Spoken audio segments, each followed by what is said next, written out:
আমি কি করতে যাচ্ছিলাম? টাকার নেশায় আমি পশু হয়ে গিয়েছিলাম। কল্যাণী, আমাকে ক্ষমা করো। ঠিক সেই মুহূর্তে অদ্ভুত এক কাণ্ড ঘটল। পাখিটি হঠাৎ খুব জোরে একটা হেঁচকি তুলল এবং তার মুখ দিয়ে ছোট্ট একটা সোনার চাবি মাটিতে পড়ে গেল। গভীর জঙ্গলের ভেতরে এক জীর্ণপ্রায় কুঁড়ে ঘর। সেখানে অভাবের সাথে লড়াই করে বাস করে কাঠুরে বলরাম ও তার স্ত্রী কল্যাণী। তাদের মনে এক বড় দুঃখ। বিয়ের অনেক বছর কেটে গেলেও তাদের কোনো সন্তান হয়নি। এভাবে আর কতদিন চলবে বলো তো? বিধাতা কি আমাদের কোনো সন্তান উপহার দেবেন না? আমরা গরিব বলে কি আমাদের কোল খালি করে রেখেছেন তিনি? এভাবে বলো না কল্যাণী। বিধাতা চাইলে নিশ্চয়ই আমাদের সন্তান হবে। ধৈর্য ধরো। আমি এখন আসি, আমার দেরি হয়ে যাচ্ছে। কাঠ না কাটলে সংসার চলবে কি করে বলো তো? ঠিক আছে, সাবধানে যেও।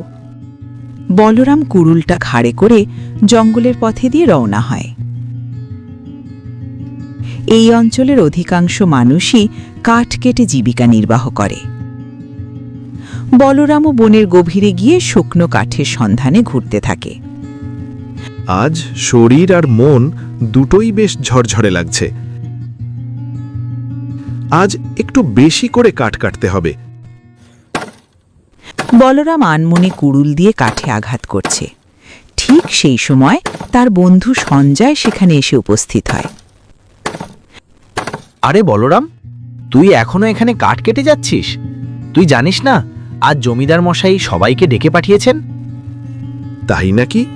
আমি তো কিছুই জানি না। চল আমার সাথে, দুজনে একসাথেই যাই, দেখি জমিদার মশাই কি বলেন। এদিকে বাড়িতে কল্যাণী চিন্তিত মনে বলরামের জন্য অপেক্ষা করছে। দুপুর গড়িয়ে বিকেল হয়ে এলো, তবু স্বামী ফিরছে না দেখে সে অস্থির হয়ে ওঠে। কিছুক্ষণ পর বলরাম কাঠের বোঝা মাথায় নিয়ে বাড়ি ঢোকে। ওগো, তোমাকে এত পারেশান দেখাচ্ছে কেন? শরীর ঠিক আছে তো? সেই সকালে গিয়েছ, ফিরতে এত দেরি করলে কেন? আহ কল্যাণী, এত কথা বলো না তো। আমাকে একটু আমার মতো থাকতে দাও। যা বাবা, আমি আবার কি বললাম? ঠিক আছে থাকো, কিন্তু খাবারটা তো খেয়ে নাও। বলরাম চুপ করে বসে থাকে। তার চোখে মুখে দুশ্চিন্তার ছাপ। সে কল্পনায় সেই মুহূর্তটি দেখতে পায় যা কিছুক্ষণ আগে জমিদারের বাড়িতে ঘটেছিল। জমিদার বাড়ির আঙিনায় অনেক কাঠুরে কুড়ুল হাতে দাঁড়িয়ে আছে। জমিদার মশাই গম্ভীর মুখে তাদের উদ্দেশ্যে ভাষণ দিচ্ছেন। আমার যে উদ্যানে তোমরা কাঠ কাটো, সেখানে এক বদমাইশ টুনটুনি পাখি আস্তানা গেড়েছে। সে আমার অনেক বড় সর্বনাশ করেছে। তাকে যদি তোমরা কেউ ধরে দিতে পারো, তবে আমি তাকে অনেক স্বর্ণ মুদ্রা পুরস্কার দেব। এইবার জমিদার মশাই আমাদের দারুণ একটা সুযোগ দিয়েছেন। ওই পাখিটা ধরতে পারলেই আমরা ধনী হয়ে যাব। এ জীবনে তো আর টাকা পয়সার মুখ দেখতে পারলাম না। হ্যাঁ হ্যাঁ, ছোটবেলা থেকে তো কাঠ কেটেই বড় হচ্ছি। অনেক স্বপ্ন ছিল, একদিন একটা পাকা বাড়ি করব, স্ত্রী সন্তানকে নিয়ে সুখী দিন পার করব। তা হলো কই? এখন উদ্যানের ওই পুচকে পাখিটা ধরতে পারলেই কপাল খুলে যাবে। সবই তো বুঝলাম জমিদার মশাই, কিন্তু ওইটুকু পাখি আপনার কি এমন সর্বনাশ করেছে? আর এত পাখির মধ্যে আমরা চিনমই বা কি করে যে ওটাই সেই টুনটুনি? আরে ওটা আমার মহলেই ছিল। আমার খেয়ে পড়ে মানুষ হয়ে পালিয়ে যাওয়ার সময় ওর লেজটা আমরা কেটে দিয়েছি। লেজ কাটা টুনটুনি ওটা। ও আমার সাথে বেইমানি করেছে। সর্বনাশ! একটা সামান্য পাখি বেইমানি করেছে বলে তাকে মারার জন্য এত বড় শাস্তি? যদি কোনো মানুষ অপরাধ করত, তবে জমিদার কি যে করত! সবাই বিদায় নিলেও বলরামের মনে খটকা লাগে। সে জমিদারের সাথে আলাদা করে কথা বলার জন্য তার ঘরের দিকে যেতেই আড়াল থেকে গোপন কথা শুনতে পায়। জমিদার তার বিশ্বস্ত লোক কার্তিকের সঙ্গে চুপি চুপি কিছু বলছে। কার্তিক, এই কথা যেন কাক পক্ষীতেও টের না পায়। আমার বহু বছরের পুরনো সিন্দুকের চাবিটা ওই পাখিটার পেটে চলে গিয়েছে। পাখিটাকে না পেলে আমি আর কোনোদিন ওই সিন্দুক খুলতে পারবো না। চিন্তা করবেন না হুজুর, কেউ টের পাবে না। তবে কেউ যদি ওই পাখিটাকে ধরে চাবিটা পেয়ে যায়, সে তো রাতারাতি ধনী হয়ে যাবে। বলরাম চমকে ওঠে। সে দ্রুত সেখান থেকে চলে আসে। বর্তমানে ফিরে আসতেই কল্যাণীর ধমক খেয়ে তার ঘোর কাটে। এত কিসের চিন্তা করছো? কখন খাবার দিয়েছি, ভাতগুলো তো সব ঠান্ডা হয়ে গেল। না, কিছু না। ভাবছি এভাবে আর কতদিন? আমাদের ভাগ্য কি আজীবন এমনই থাকবে? কিছু তো একটা করতে হবে। তুমি কিছু করতে চাও সেটা তো ভালো কথা, কিন্তু আমাদের মতো গরিবের এত স্বপ্ন দেখা সাজে না। আমরা কাঠুরে, কাঠ কেটেই দিন আনি দিন খাই। আমরা আবার ধনী হব কি করে? সেটাই ভাবছি, কাঠ কেটে আর কতদিন চলবে? এবার গুপ্তধনের সন্ধান করতে হবে। গুপ্তধন? সেটা আবার কি? আমাদের এই পোড়া কপালে আবার গুপ্তধন আসবে কোথার থেকে? তুমি কি কোথাও সন্ধান পেয়েছো? পাবো পাবো। আমি ঠিক করেছি 1 মাসের জন্য ভ্রমণে বেরোব। জঙ্গলে কাঠও কাটব, সাথে গুপ্তধনও খুঁজব। তা বেশ, তবে এই 1 মাস আমি একা একা কি খাবো আর কি করব? পরের দিন সকালে বলরাম একটা পুঁটলি ঘাড়ে নিয়ে বেরিয়ে পড়ে।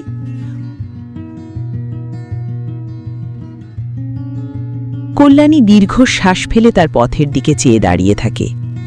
বলরাম চলে যাওয়ার পর কল্যাণী ভাবতে থাকে সে ঘরে বসে থেকে কি করবে। মানুষটা আমাকে শুধু বলল 1 মাসের জন্য যাচ্ছে, কিন্তু কোথায় যাচ্ছে, কেন যাচ্ছে, কিছুই খোলসা করল না। গুপ্তধন তো মাত্র উচিলা। ঘরে বসে থাকলে তো আমার দিন কাটবে না। তার চেয়ে বরং কুড়ালটা নিয়ে আমিই জঙ্গলে যাই। কাঠ কাটলে অন্তত সময়টা কাটবে আর 2 পয়সাও আসবে। কল্যাণী কুড়ুল হাতে জঙ্গলের দিকে রওনা হয়। কল্যাণী কুড়ুলটি নিয়ে জঙ্গলের পথ ধরে হাঁটছিল। কিছু দূর যেতেই পথে প্রতিবেশী কুশল ও তার স্ত্রী মনির সাথে দেখা হয়। কল্যাণী দিদি, কুড়াল হাতে এই সাত সকালে তুমি কোথায় যাচ্ছ? আর বলো না ভাই, বলরাম তো আমাকে 1 মাসের জন্য বাড়িতে একা রেখে কোথায় যেন গিয়েছে। ঘরে বসে একা একা দিন আর কাটছে না, তাই ভাবলাম জঙ্গলে গিয়ে কিছু কাঠ কাটি, তাতে সময়টাও কাটবে। খুব ভালো বুদ্ধি করেছো দিদি। ঘরে একা বসে দুশ্চিন্তা করার চেয়ে কাজে ডুবে থাকা ভালো। তোমার সময়টাও বেশ কেটে যাবে। বলরাম যে গুপ্তধনের খোঁজে গিয়েছে এই কথা কাউকে বলা যাবে না, জানাজানি হলে বিপদ হতে পারে। ঠিক আছে ভাই, তোমরা এসো, আমি যাই। জঙ্গলের এক নির্জন কোণায় গিয়ে কল্যাণী কাঠ কাটতে শুরু করে। ঠিক তখনই একটি অদ্ভুত ঘটনা ঘটতে থাকে। একটি ছোট টুনটুনি পাখি বারবার উড়ে এসে কল্যাণীর কুড়ুলের সামনে বসছে আর তাকে জ্বালাতন করছে। এই যা, সর এখান থেকে। ওরে মরণ, সর বলছি। না সরলে কুড়ালের ঘা লেগে তোর পাখা কেটে যাবে যে। পাখিটা নাছোড় বান্দা। কল্যাণী কুড়ুল চালালেই সে ফুরুত করে সামনে চলে আসে। এভাবে বেশ কিছুক্ষণ চলার পর কল্যাণী বিরক্ত হয়ে কুড়ুল নামিয়ে রাখে। ধুর, আজ মনে হয় কপালে কাঠ কাটা নেই। সামান্য কটা কাঠ কাটতে পেরেছি মাত্র। এই আপদটার জন্য আর কাজ করা সম্ভব নয়।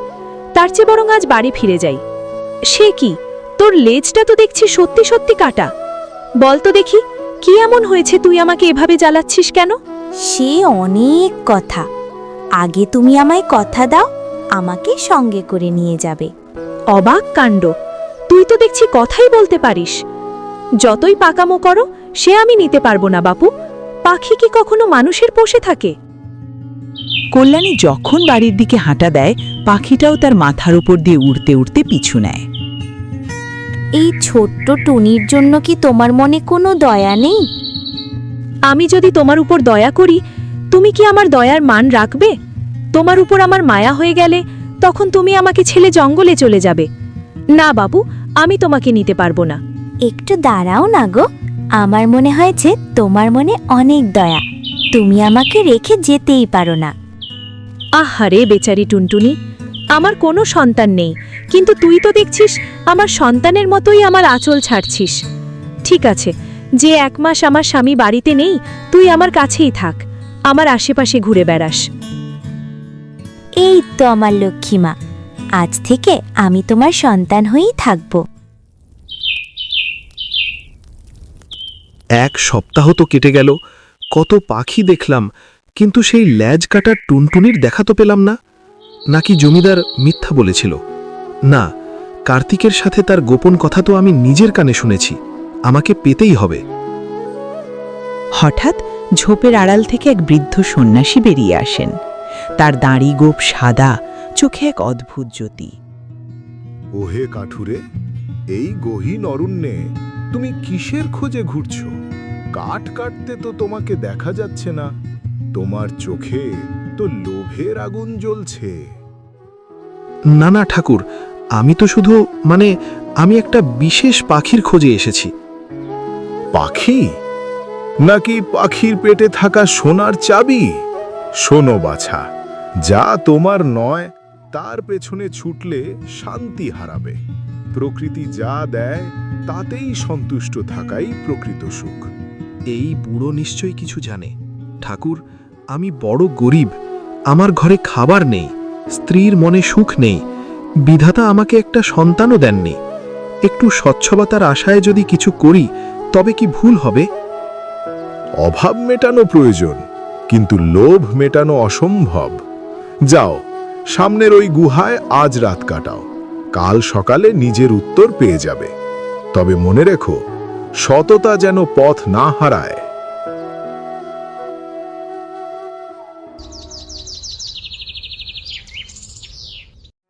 বলরাম গুহার ভেতর আশ্রয় নেয়।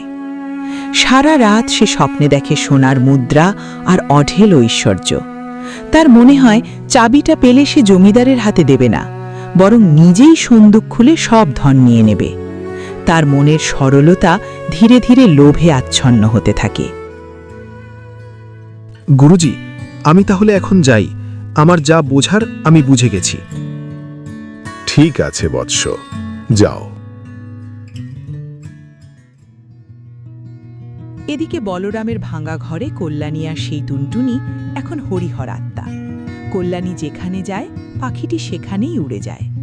কল্যাণী তার সামান্য খাবার থেকে ক্ষুদকুড়ো পাখিটিকে খাওয়ায়। জানিস রে পাখি, বলরাম যখন বাড়ি থাকে না আমার খুব একা লাগে, কিন্তু তুই আসার পর থেকে মনে হয় আমার একটা সন্তান হয়েছে।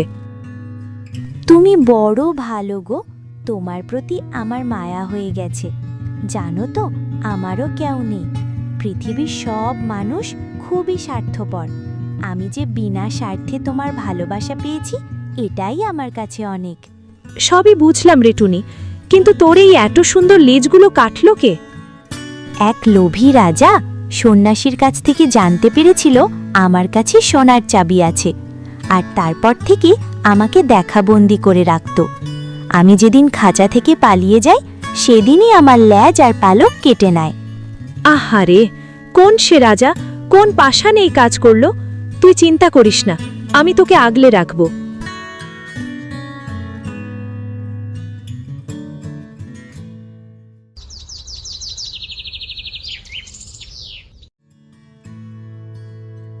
ও দিদি, শুনলাম জমিদার মশাই নাকি ঘোষণা করেছেন যে ওই লেজ কাটা পাখিটাকে ধরিয়ে দেবে তাকে 100 স্বর্ণ মুদ্রা দেওয়া হবে। গ্রামের সব লোক জাল নিয়ে জঙ্গলে নেমেছে। তুমি কি কিছু দেখেছ? না রে মনি, আমি তো সারাদিন ঘরেই থাকি, কাঠ কাটতেও আর যাই না। তা এ একটা পাখির জন্য এত টাকা কেন? কে জানে দিদি, জমিদারের কাণ্ড। তবে কেউ যদি পায় তবে সে তো রাতারাতি রাজা হয়ে যাবে। চলি দিদি, আমার অনেক কাজ আছে। ওরে টুনটুনি, তুই তো সব ঠিকই বলেছিস। জমিদার তোকে মেরে ফেলতে চায়, ওরা চাবি চায়, কিন্তু আমি তোকে মরতে দেব না। তুই সোনার চাবির চেয়েও আমার কাছে দামি, তোর জন্য আমি সব ত্যাগ করতে পারি। আমিও তোমাকে ছেড়ে কোথাও যাব না মা।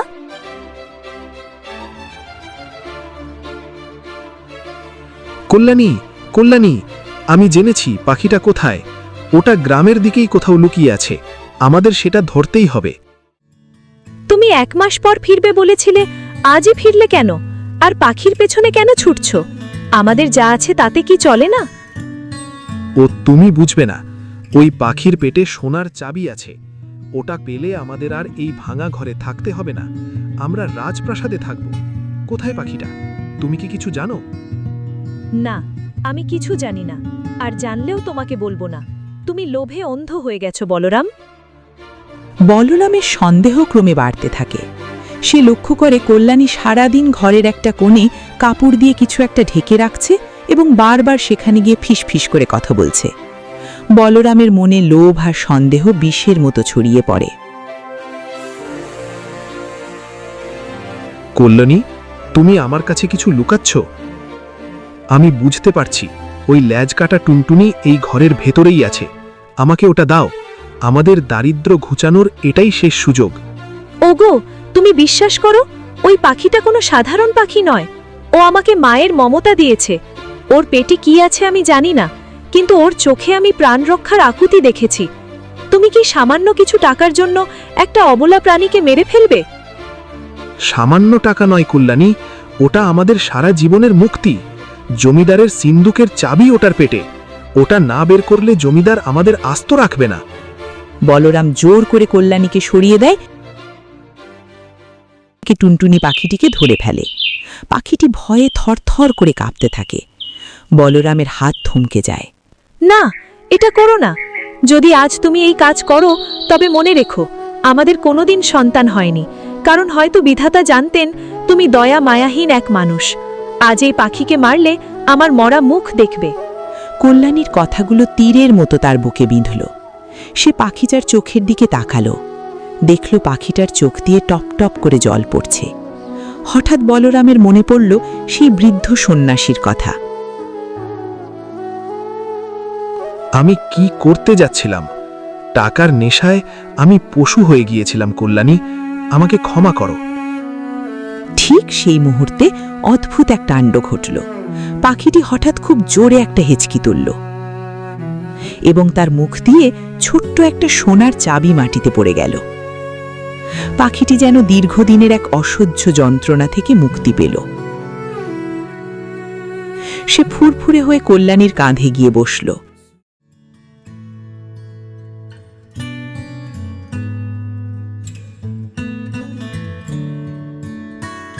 সাবাস বলরাম, তুমি চাবিটা পেয়েছ। কার্তিক, ওকে 10টা রূপোর মুদ্রা দিয়ে বিদায় করো। ক্ষমা করবেন জমিদার মশাই, আপনার ঘোষণা ছিল 100 স্বর্ণ মুদ্রার, আর আপনি এই চাবির জন্য একটা নিষ্পাপ পাখির লেজ কেটে দিয়েছেন, তাকে মারার চেষ্টা করেছেন। এই চাবি আমি আপনাকে দেব না। কি, তোমার এত বড় সাহস? আমার চাবি আমাকেই দেবে না? রক্ষীরা, একে বন্দি করো। থামো জমিদার, এই সিন্ধুক আর এই ধন সম্পদ তোমার পূর্বপুরুষেরা প্রজাদের ঠকিয়ে জমিয়েছিল। আজ এই চাবি সেই পাবে যে লোভ ত্যাগ করতে পেরেছে। বলরাম এই চাবির যোগ্য, কারণ সে পাখিটার প্রাণ বাঁচিয়েছে। সন্ন্যাসীর নির্দেশে এবং প্রজাদের চাপে জমিদার নতি স্বীকার করতে বাধ্য হন।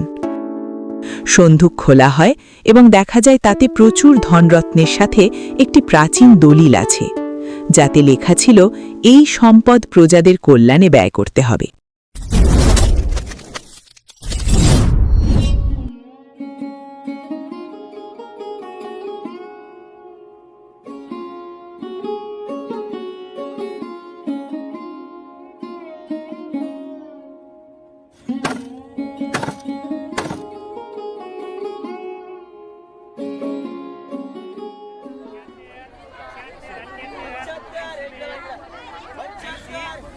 এই যে সুরেশ, আজও দেখি তোমার কুড়াল থামেনি। তুমি তো একদিন না একদিন বনটাই শেষ করে ফেলবে। এত পরিশ্রম করো কেমনে? বলো তো। না গো দাদা, যত গাছ কাটি ততই নতুন চারা লাগাই। প্রকৃতির সঙ্গে লড়াই নয়, তাকে ভালোবেসেই তো বেঁচে আছি। আর পরিশ্রমের কথা বলো, জীবন যতক্ষণ আছে পরিশ্রম তো করতেই হবে, না হলে পেটে খাবার যাবে কিভাবে? সুরেশ, কাঠ বিক্রি কইরা তুই তো বড় লোক হয়ে যাইতে পারস রে। একটু যদি অসৎ পথে চিন্তা করস, তাইলেই বড় লোক হয়ে যাবি। না না না না, অন্যায় করে পেট ভরলে সেই ভাত গলায় আটকে যায়। আমার ভাগ্যে যতটুকু আছে তাতে আমি খুশি। খারাপ কাজে বড় হতে চাই না আমি।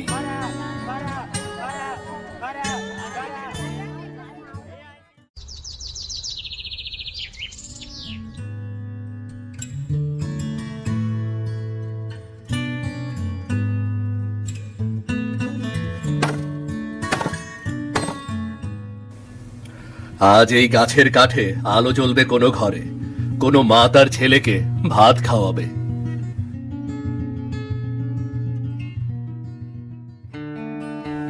এই আকাশের নিচে কেউ কি আমার কথা ভাবে? হয়তো না, তবু এই প্রকৃতি তো আমার সঙ্গী।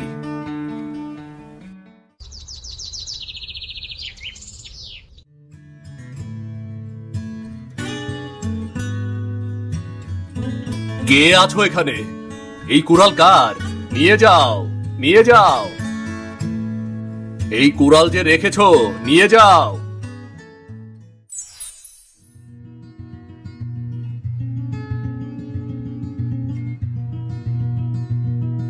কে এই মেয়ে? এত সুন্দর। কে কে তুমি? মানুষ নাকি স্বপ্ন? ভয় পেও না, আমি ভয়ানক কিছু নই। আমি পড়ি পদ্মাবতী। পরি? আমি তো শুধু গল্পে শুনেছি, কখনো দেখিনি। তুমি কেন এসেছো আমার সামনে? তুমি যে সোনার কুড়োল দেখলে, সেটা আমিই রেখে গিয়েছিলাম। আমি চেয়েছিলাম দেখতে তুমি কেমন মানুষ। কেউ যদি হঠাৎ সোনা পায়, লোভে কি তার নিজের সততা হারায় কিনা? আমি পরের জিনিস নিতে পারি না। আমার কুড়াল লোহার, সোনার কুড়াল আমার নয়। আমি কেন নিতে যাব এটা? তুমি জানো, মানুষ হলে সবাই এমন ভাবে ভাবে না, বেশিরভাগই লোভে পড়ে যায়। লোভে সুখ থাকে না। নিজের যা যতটুকুই আছে, যতই সেটা সামান্য হোক না কেন, সেটাই অনেক। তুমি সত্যি আলাদা। আমি শত বছর ধরে এই বনে আছি, কিন্তু তোমার মতো সৎ মানুষ দেখিনি। এই কুড়ুলটি আমি নিয়ে যাচ্ছি, কিন্তু তোমার সততায় আমি মুগ্ধ হয়েছি। তুমি কি আমাকে বন্ধু বানাবে? আমি তোমার বন্ধু হতে চাই। আমি তো সাধারণ কাঠুরিয়া, পরীর সঙ্গে বন্ধুত্ব কিভাবে সম্ভব? হৃদয়ের বন্ধুত্বে জাত, শ্রেণী, জগৎ কিছুই বাধা হয় না।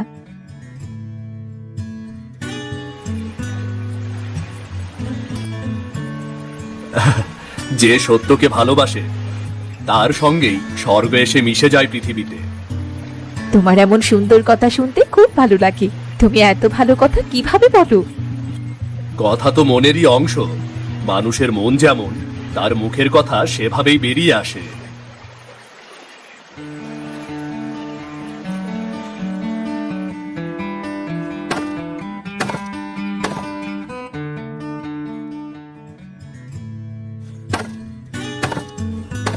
সুরেশ, তুমি জানো, আমি শত বছর ধরেই বনে থাকি, কিন্তু কখনো কারো সামনে আসিনি। কারো সাথেই কথা বলতে ইচ্ছেও হয়নি। তাই? তাহলে তো আমি বড় ভাগ্যবান। ভাগ্যবান তুমি নও, ভাগ্যবান আমি নিজেকে মনে করছি। তোমার মতো একজন সৎ মানুষের দেখা পেয়ে। তুমি সত্যি অন্যরকম। আমি শুধু একজন সাধারণ মানুষ। আমার জীবন কষ্টে ভরা। আমার আপন বলতে কেউ নেই। ছোটবেলায় বাবা মা মারা গেছে, তারপর এখানে ওখানে খেয়ে না খেয়ে বড় হয়েছি।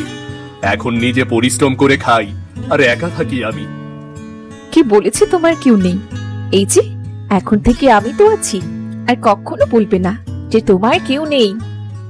তুমি কি সত্যি আমার সাথে থাকবে, নাকি কখনো ছেড়ে চলে যাবে? না, আমি কখনো তোমাকে ছেড়ে যাব না সুরেশ। আমি তোমাকে আসলেই ভালোবেসে ফেলেছি সুরেশ। দুজনের মধ্যে এভাবেই ধীরে ধীরে বন্ধুত্ব গাঢ় হয়ে ভালোবাসায় রূপ নেয়। পদ্মাবতী সুরেশকে বনের নানা গাছের গুণ শিখিয়ে দিত। কোন গাছের ছাল দিয়ে ওষুধ হয়, কোন ফুলের গন্ধে বন্য প্রাণী দূরে থাকে। আর সুরেশ পদ্মাবতীকে শেখাতো মানুষের গল্প, গ্রামের জীবনের কথা, মাটির ঘরের সুখ দুঃখ। গ্রামের মানুষেরাও মাঝে মাঝে অবাক হয়ে দেখত সুরেশ আগের চেয়ে কতটা আনন্দে আছে। এই সুরেশ, দেখি তোর মুখে এখন রোদ উঠেছে রে। কিসের এত আনন্দ? জীবনটা ছোট, কিন্তু তাতে যদি একটু ভালো লাগা মেশে, তবে সব কষ্ট নিমেষেই দূর হয়ে যায়। এই কারো প্রেমে পড়েছিস নাকি রে? প্রেমে পড়েছিস কারো?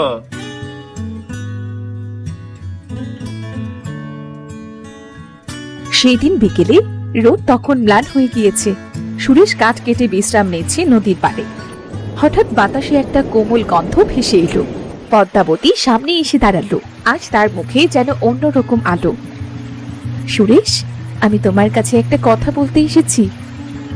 কি কথা পদ্মাবতী? তুমি কি জানো তোমার পাশে থাকলে আমি কতটা খুশি থাকি? এই 100 বছরের জীবনে আমি প্রথমবারের মতো এমন কাউকে খুঁজে পেয়েছি। তোমার মতো এক পরীর পাশে আমি তো বরং অপরাধী মনে করি নিজেকে। তুমি আলো, আমি তো কেবল মাটির মানুষ। হয়তো তাই, তবুও আমি তোমাকেই চাই। তুমি সৎ, সরল, পরিশ্রমী। এই পৃথিবীতে এমন মানুষ খুব কমই পাওয়া যাবে। আমি তোমার সঙ্গেই জীবন কাটাতে চাই সুরেশ। তুমি তুমি কি বলছো? আমার তো কিছুই নেই। আমার নেই ধন, নেই মান, শুধু এই কুড়ালটা আর এই একটা কুড়ে ঘর। তুমি আমার সাথে কিভাবে থাকবে? আমার প্রয়োজন ধন নয়, প্রয়োজন এক সৎ হৃদয়। আর তুমি সেই মানুষ সুরেশ। আমি তোমার মাঝেই সকল সুখ খুঁজে নেব।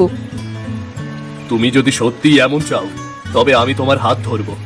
কিন্তু তুমি তো পরী, মানুষের সংসার তোমার পক্ষে কি সম্ভব করা? যে ভালোবাসা সত্যিকারের, তার কোনো সীমানা থাকে না। আমি তোমার পাশে মানুষের মতো থাকতে চাই।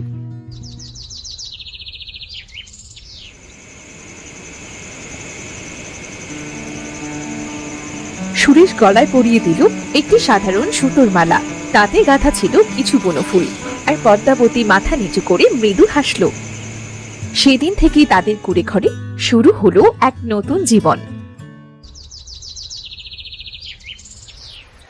প্রতিদিন সকালে পদ্মাবতী গাছের ছায়ায় বসে সুরেশকে কাঠ কুড়াতে দেখত।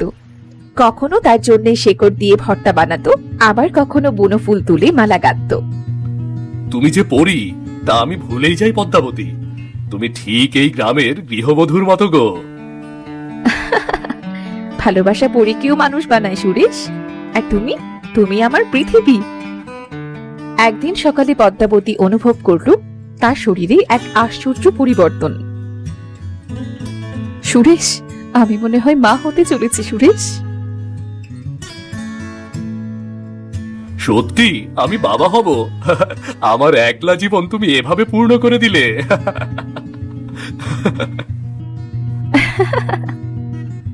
মাস কেটে গেল। অবশেষে এক ঝড় বৃষ্টির রাতে যখন বাইরে আকাশ গর্জন করছে, কুড়ে ঘরের ভেতরে শোনা গেল এক নবজাতকের কান্না। সুরেশ, তোমার ঘরে কন্যা সন্তান এসেছে। সুরেশ ছুটে এসে ছোট্ট শিশুটিকে কোলে তুলে নিল। তার ত্বক ছিল নরম ফুলের পাপড়ির মতো। এই নাম ডাকলাম আলো। সে আমাদের জীবনের আলোক রেখা। আলো? হ্যাঁ, আলো। ও আমাদের জীবনের আলো। সেই দিন থেকে কুড়ে ঘর ভরে উঠল হাসি, কান্না আর মায়ায়। পদ্মাবতী তার মেয়েকে গান শোনাতো, কখনো জোনাকিদের দেখিয়ে বলতো, ওরা তোমার বন্ধু। সময় গড়াতে লাগলো। আলো ধীরে ধীরে বড় হতে লাগলো। আর তার মধ্যে ছিল মায়ের রূপ, বাবার সরলতা। কিন্তু পদ্মাবতীর মনের মাঝে এক অজানা অশান্তি জেগে উঠত। চাঁদের আলোয় নদীর ধারে বসে সে অনেক রাত চুপ করে থাকত। কি হয়েছে পদ্মাবতী? তুমি যেন দূরে সরে যাচ্ছ আমার থেকে। সুরেশ, আমি তোমার সাথে মানুষের মতো আছি ঠিকই, কিন্তু আমার ভেতরে তো পরীর রক্ত বইছে। আমি তো পরী। আমার খুব ভয় হয় তোমাকে ছেড়ে, আমার মেয়েকে ছেড়ে, এই সংসার ছেড়ে যদি কখনো আমায় চলে যেতে হয়। এই কথা কখনো বলবে না। আমি তোমাকে কোথাও যেতে দেব না, কোথাও না।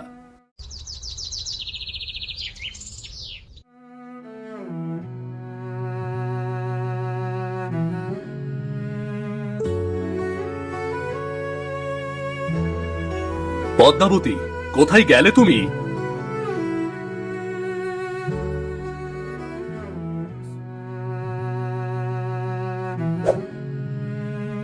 পদ্মাবতী, কোথায় তুমি?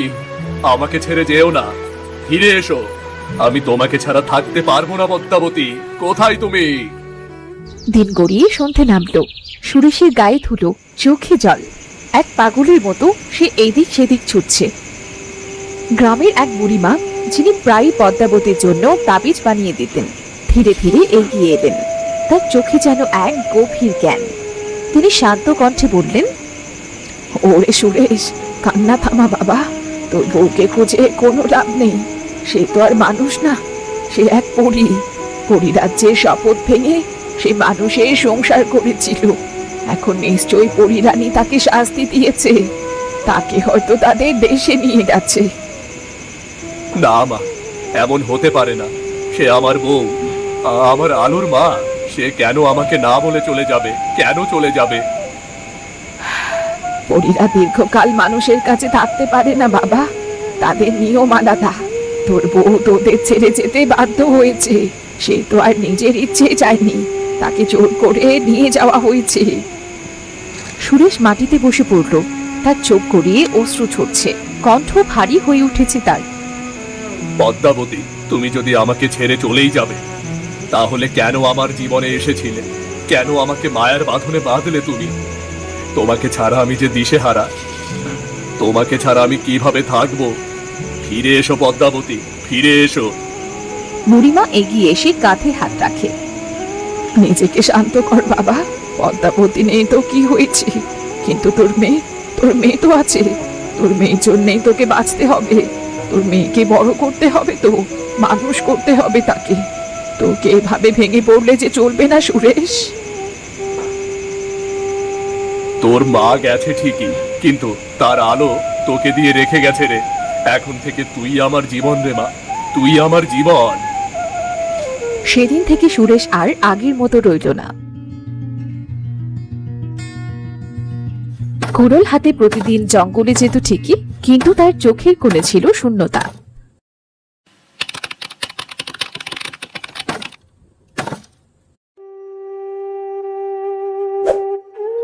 বাবা, তুমি হাত দিও না, আমি আছি তো বাবা। সুরেশ তাকিয়ে দেখে আলো যেন ঠিক তার মায়ের মতোই হয়েছে। জঙ্গলের কোন গাছ কি কাজে আসে সে সব কিছুই জানে। আচ্ছা বাবা, আমার মা কোথায়? মা, জানি না রে মা, আমি তোর মাকে হারিয়ে ফেলেছি। সুরেশ কোনো উত্তর দিতে পারে না। পরদিন সুরেশের পায়ের ব্যথার কারণে সুরেশ জঙ্গলে কাঠ কাটতে যেতে পারে না। বাবা, আজ আমি জঙ্গলে কাঠ কাটতে যাব। না রে মা, তুই পারবি না। আমি এখন বড় হয়েছি বাবা, আমি নিশ্চয়ই পারবো। সাবধানে যাস তাহলে মা। আচ্ছা বাবা, তুমি চিন্তা করো না, ঘরে খাবার রাখাই আছে, তুমি খাবার খেয়ে নিও কেমন? আলো কুড়াল নিয়ে জঙ্গলে যায়। জঙ্গলে গিয়ে দেখা হয় সেই বুড়ি মায়ের সাথে। তুমি কে মা? তোমাকে তো কখনো দেখিনি। আমাকে তুই না দেখলে কি হবে? আমি তোকে ঠিক চিনি। তুই সুরেশের মেয়ে, তাই না? হ্যাঁ, আমার বাবাই সুরেশ। তুই সুরেশ আর পদ্মাবতীর মেয়ে। আমি তোকে খুব ভালো করে চিনি। তুমি তো দেখছি সবকিছু জানো। আচ্ছা, তাহলে কি তুমি বলতে পারবে আমার মা কোথায়? বলো না, আমার মা কোথায়? আমার মাকে দেখতে আমার ভীষণ ইচ্ছে হয়। আর আমার বাবা সারাক্ষণ মনের মধ্যে মায়ের জন্য খুব কষ্ট পায়। হ্যাঁ, তোর মা কোথায় তা আমি জানি, কিন্তু সেখান থেকে ফেরা এত সহজ নয়। তুমি সত্যি জানো আমার মা কোথায়? তাহলে আমাকে সেখানে নিয়ে যাও, যত কঠিনই হোক। আমি আমার মাকে সেখান থেকে নিশ্চয়ই ফিরিয়ে আনবো। বুড়িমা তখন আলোকে নিয়ে গুহার দিকে যায়।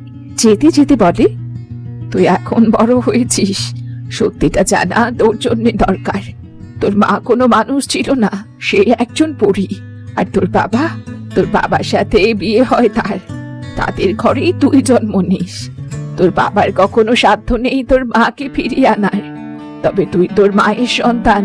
তোর শরীরে তোর পরী মায়ের রক্ত বইছে যে, আর তাই তুই পারবি তোর মাকে ফিরিয়ে আনতে।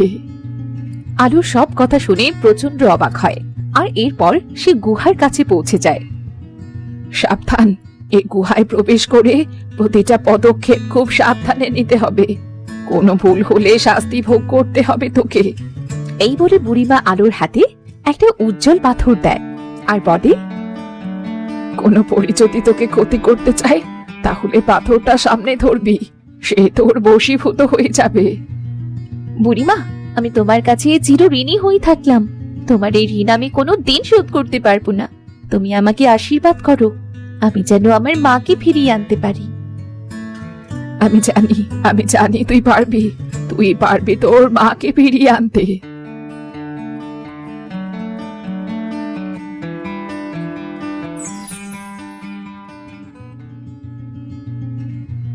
কি তুমি কোথায় যাবে?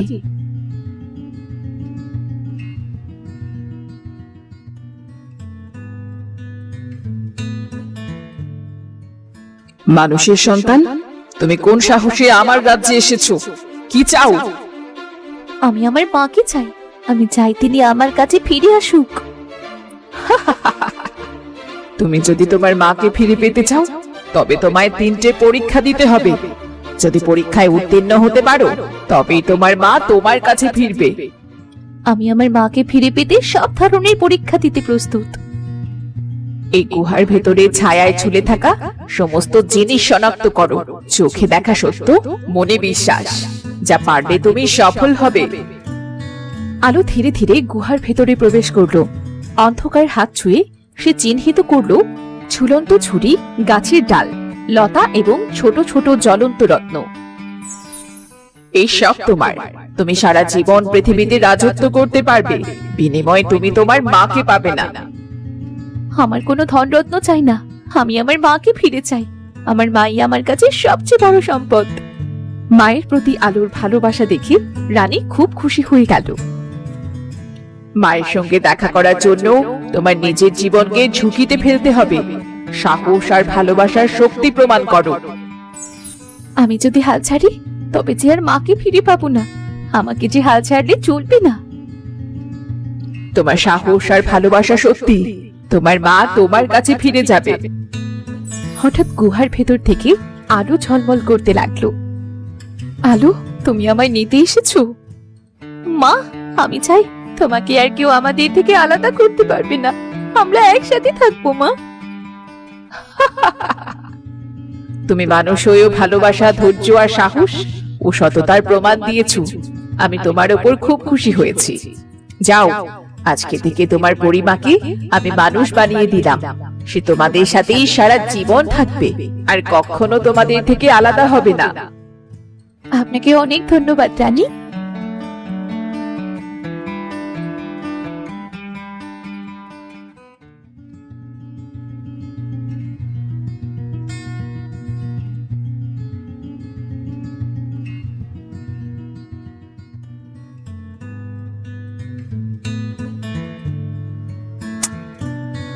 হ্যাঁ, আমার মেয়ে আলো। তোমার সাহস আর ভালোবাসা আমাকে ফিরিয়ে এনেছে মা। মা, আমার মা, তোমাকে আমি কবে দেখেছি আমার মনেই নেই। তুমি চলে যাবার পর থেকে বাবা আর হাসে না মা। তোমাকে ছাড়া যে আমরা ভালো নেই। চলো মা, তাড়াতাড়ি বাবার কাছে চলো। তারপর তারা বাড়ির পথে রওনা দেয়।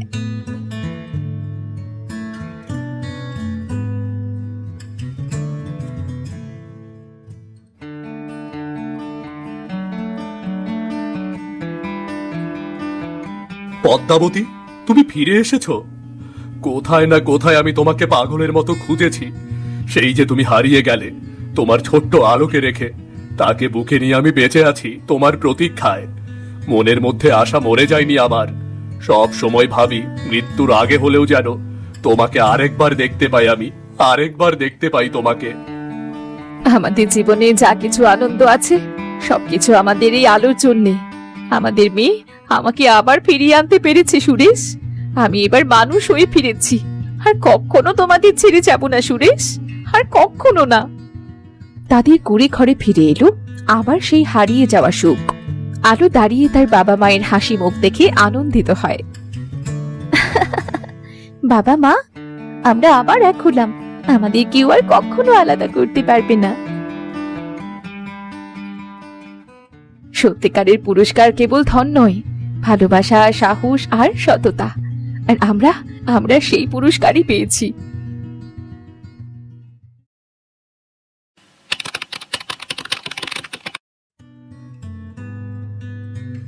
কই গো সুরেশ, এইদিকে এসো, তোমার সাথে কথা আছে।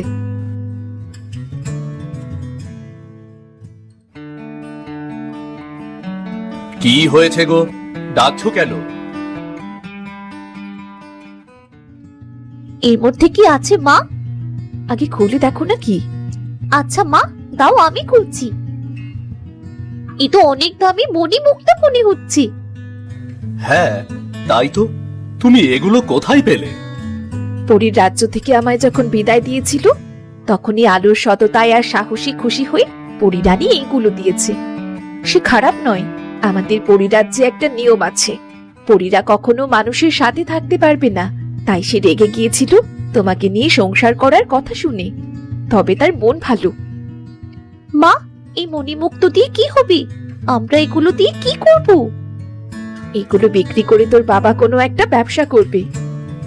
কি বলো পদ্মাবতী, আমি কি ব্যবসা করব? যে কোনো কিছু একটা ভেবে চিন্তে করতে হবে, কারণ আমাদের মেয়ে বড় হয়েছে। তুমি সারা জীবন কাজ কেটে যাবে তা তো আর হয় না। আমি চাই তুমি একটা ব্যবসা করো, আমাদের সংসারে সুখ শান্তি আসুক। হ্যাঁ বাবা, মা তো ঠিকই বলেছে, তুমি একটা ব্যবসা করতে পারো। যে বাজারে তুমি কাঠ বিক্রি করতে চাও, ওই বাজারেই তুমি একটা দোকান দিতে পারো বাবা। হ্যাঁ রে মা, তোর মতন সাহসী আর বুদ্ধিমতী মেয়ে আর তোর মায়ের মতন স্ত্রী থাকলে আর কিসের চিন্তা রে? তুমি কোনো চিন্তা করো না, তুমি শুধু কাজ করে যাও, আমরা তোমার সাথে আছি। বাবা, আমিও তোমার সঙ্গে দোকানে কাজ করব, আমরা একসাথে সফল হব বাবা। তুই তো আমার সবচেয়ে বড় সম্পদ রে মা, তোকে নিয়েই আমাদের যত স্বপ্ন, তুই তো আমাদের আলো রে।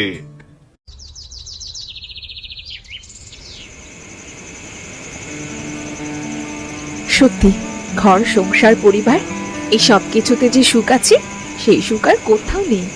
তোমাকে আর আলোকে পেয়ে আমি পৃথিবীর সবচেয়ে বড় সুখী। জানো তো পদ্মাবতী, আমার ছোটবেলায় মা বাবা মারা যায়, নিজের বলতে আমার কেউ ছিল না, শুধু কাঠ কেটে নিজের দিন চলে যেত। আমার জীবনে কোনো আশা স্বপ্ন কিছুই ছিল না। তুমি আমার জীবনে আশার আলো হয়ে এলে, তারপর আস্তে আস্তে আমার ঘর পূর্ণ হয়ে গেল, আমাদের আলো এলো।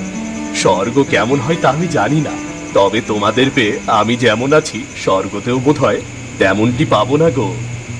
জানো মা, আমি আর বাবা যখন একা থাকতাম, বাবা কাজে চলে গেলে আমি সারাদিন বাড়িতে একাই থাকতাম।